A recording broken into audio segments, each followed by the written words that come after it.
Warren Buffett's investing strategies have been discussed in many articles and videos. Although one of the most successful investors, Charlie Munger is often overlooked. Munger may not make the world's top 5 wealthiest list, but he is an active philanthropist. The funds he donates to universities help promote education. Bill Gates described Munger as the broadest thinker he has ever come across.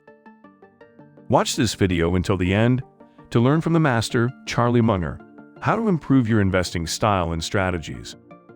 As you look back on your life experience, what's the most important piece of advice that you would offer everyone in the room tonight as they look forward into their futures? Well, there are a few obvious ones. They're all ancient. Ben Franklin, marriage is like the most important decision you have, not your business career. It'll do more for you, good or bad, than anything else. And Ben Franklin had the best advice ever given on marriage. He said, keep your eyes wide open before marriage and half shut thereafter.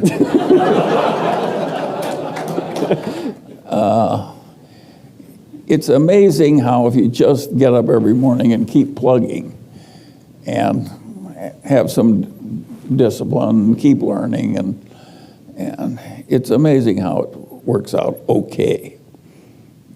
And I don't think it's wise to have an ambition to be president of the United States or a billionaire or something like that, because the odds are too much against you. Much better to aim low. I did not intend to get rich. I wanted to get independent. I just overshot. And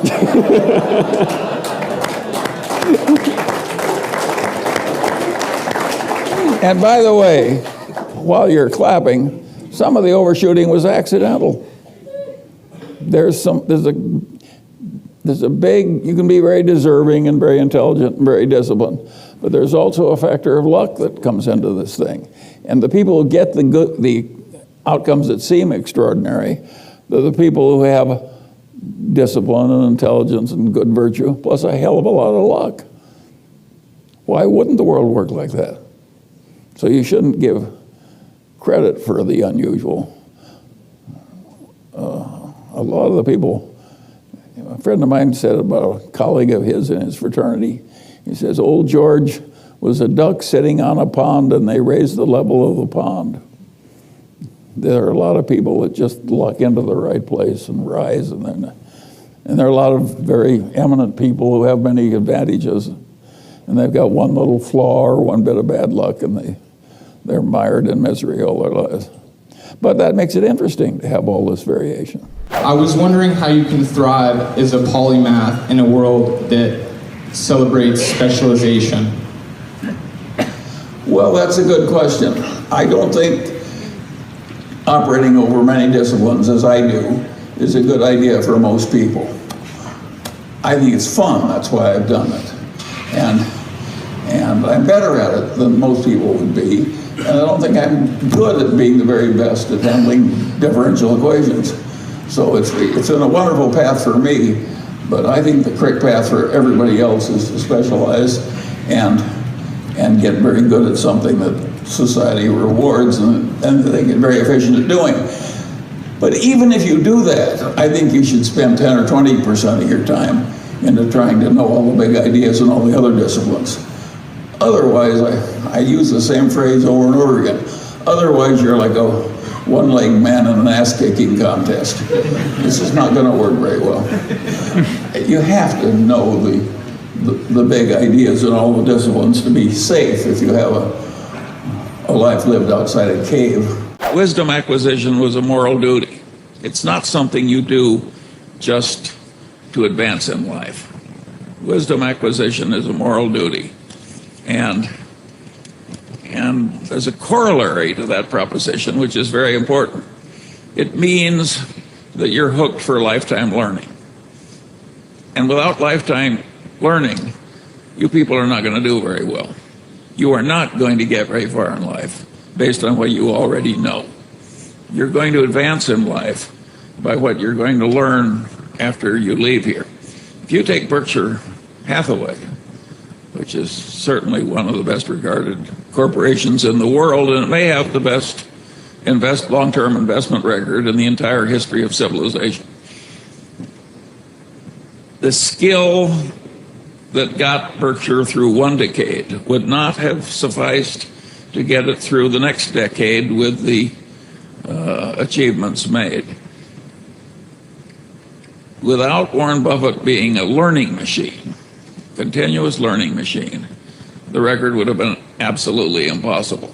The same is true at lower walks of life.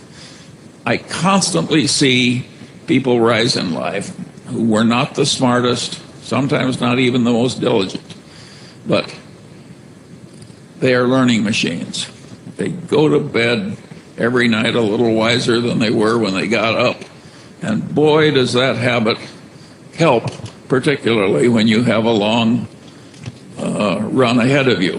In terms of picking what to do, I want to report to all of you that in my whole life, I've never succeeded much in something I wasn't interested in.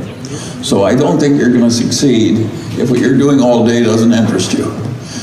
And you've got to find something you're interested in, because it's just too much to expect of human nature that you're going to be very good at something you deeply dislike doing. And so that's one big issue. And of course, you have to play in a game where you've got some unusual talents. You do not want to play, if you're 5'1", you don't want to play basketball against a guy that's 8'3". It's just too hard. And so you got to figure out a game where you have an advantage, and it has to be something you're deeply interested in. Coming to business, not as business school graduates, but as people who would own portfolios of securities, we thought like capitalists because we were always in the shareholder mindset. And a lot of people running the businesses think like careerists.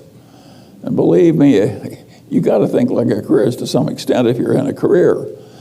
But it also helps to look at the business strategy problems as though you're an owner. And so my advice to you is you don't want to never get to be a careerist so much you don't see it from the owner's point of view. That's what General Motors did. They had a bunch of careerists, and an owner would have seen immediately that their situation was hopeless. And they just romped through it with a lot of denial and stupidity and pomposity.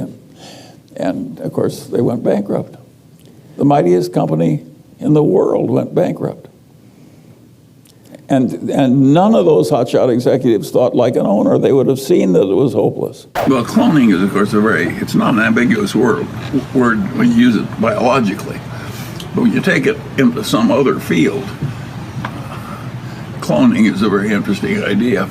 You do remove ideas from one place and bring them into another. And if that's cloning, I do it all the time. Of course it's useful, if I were you people, to look at what other people you regard as great investors are doing for ideas. The trouble with it is that if you pick people as late in the game as Berkshire Hathaway, Right. you're buying our limitations caused by size. Sure. You really need to do it from some guy that's operating in smaller places and finding places with more advantage. And of course, it's hard to identify the people in the small game. But it's not an idea that won't work. If I were you people, of course, I would do that. What do you mean? I would want to know exactly what the shrewd people were doing, and I would look at every one of them, of course. That would be a no-brainer for me. You actually start a law firm and then practice law for some period of time. Well, I had no alternative. And then you actually... I had an army of children almost immediately. I painted myself in quite a corner. Yeah. So zero choice is pretty powerful. Yes, for sure. Yes, of course. So you practice law and then you leave law in the firm that you helped found and move over to investments. Well, but help us understand that. That sounds miraculous. In fact, it was rather interesting. I probably got paid about $350,000 in my first 13 years of law practice total. And I had an army of children and no capital to start with. And when I chose this alternative career, I had over $300,000 in liquid instruments. So I had, and that was 10 years of living expenses. So I was not a courageous, venturesome, admirable man. I was a cautious little squirrel,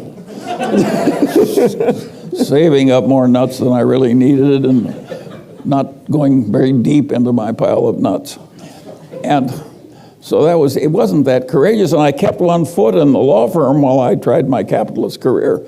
But as soon as the capitalist career succeeded, I intended to lift that second foot because I recognized that the potential of law practice, as I saw it then, I didn't anticipate the boom that came to the big firms. I just saw it as being more difficult, and I wanted more independence than I was going to have as a lawyer. I hated sending other people invoices and needing money from richer people. I thought it was undignified. I wanted my own money. Not because I loved ease or social prestige. I wanted the independence. You said that any year in which you don't destroy one of your best loved ideas is a wasted year. It's well known that you helped coax Warren towards quality, which was a difficult transition for him. I was wondering if you could speak to the hardest idea that you've ever destroyed.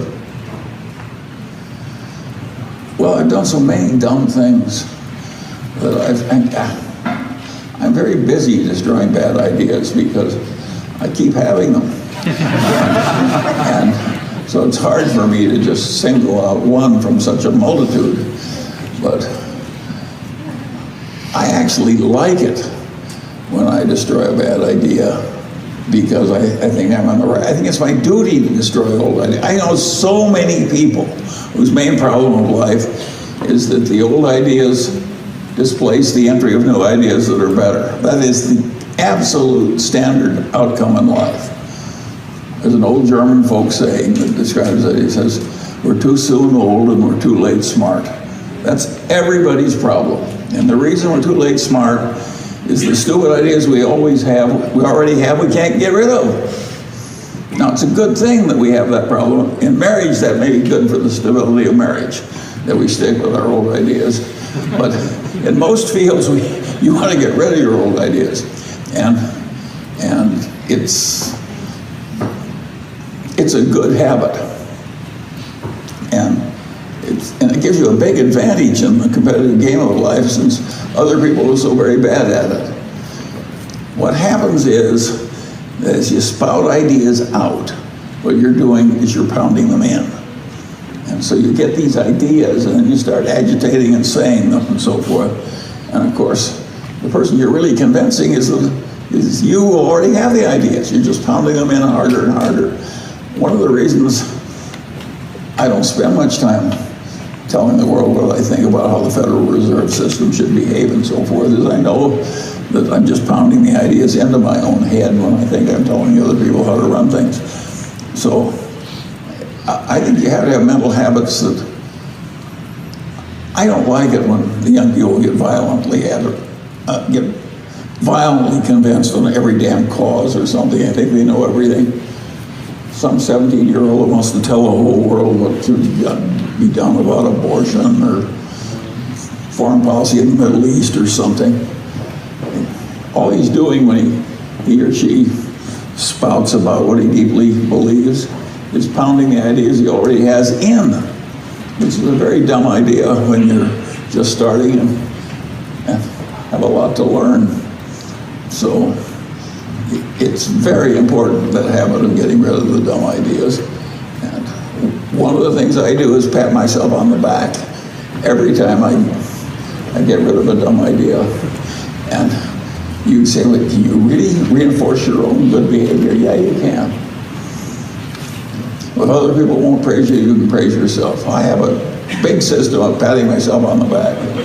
Every time I get rid of a much beloved idea, I pat myself on the back, sometimes several times. And I recommend this same mental habit to all of you.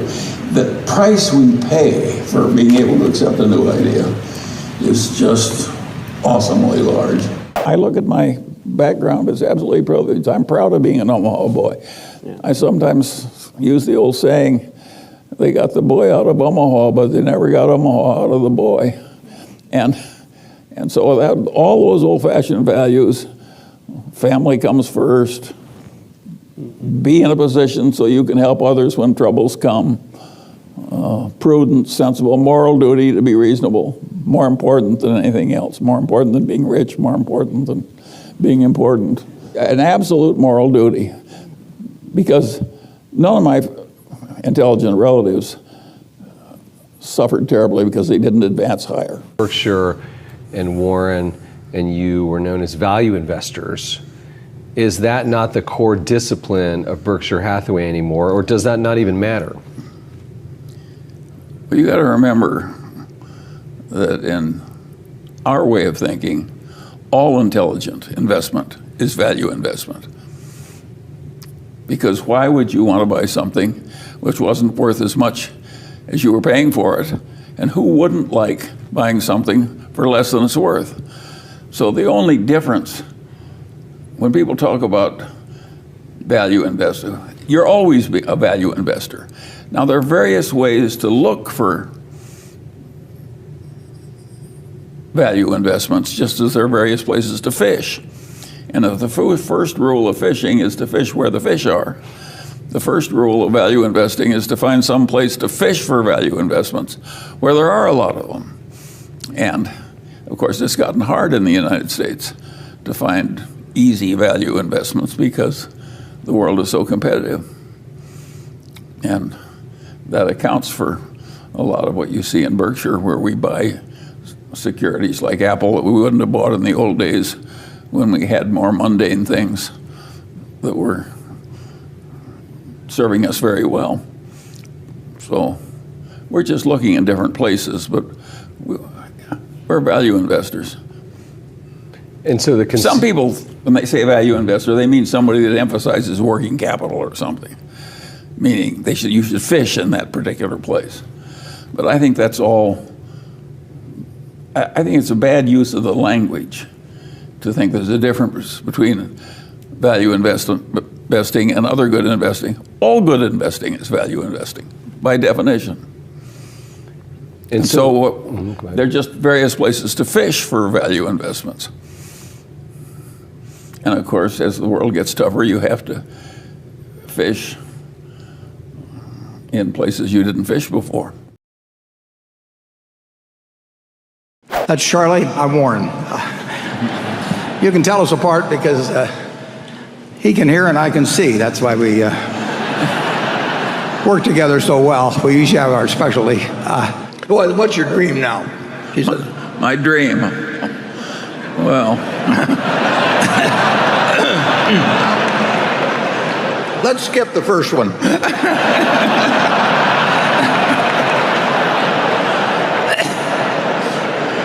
Sometime when I'm especially wishful, I think, oh, to be 90 again.